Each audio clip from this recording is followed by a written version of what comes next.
Okay, so the scene that I chose to analyze was literally the first scene, um, like the first like French scene, because I think that there's a lot of significance there when you read more into the play. But I don't necessarily think it's super noticeable when you first read, like when you're first reading the beginning. But I chose to do the first French scene when Rose enters, in movement one. When Rose enters all the way until the widow enters, right?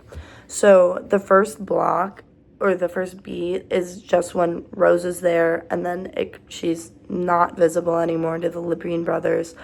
And then from there, like, it's the Lebrun brothers chatting, whatever, the match goes off, right? So they're like, oh, what's that? And then, so that's where the next beat is. So it's made up of three beats. And then that beat goes all the way until the widow is entered. Because that's kind of where the focuses are shifted. I think that the analysis of this whole thing really made me understand just like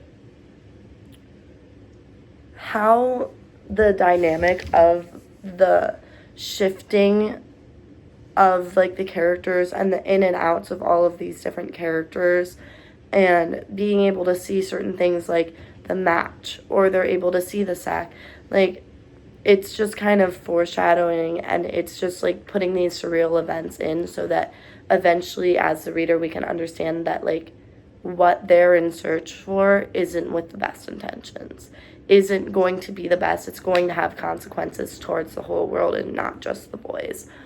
I think like a lot of their motivation comes from curiosity and from like their nerves, especially like in search of, like, I think they're looking for uranium, like in search of this, like they're trying to find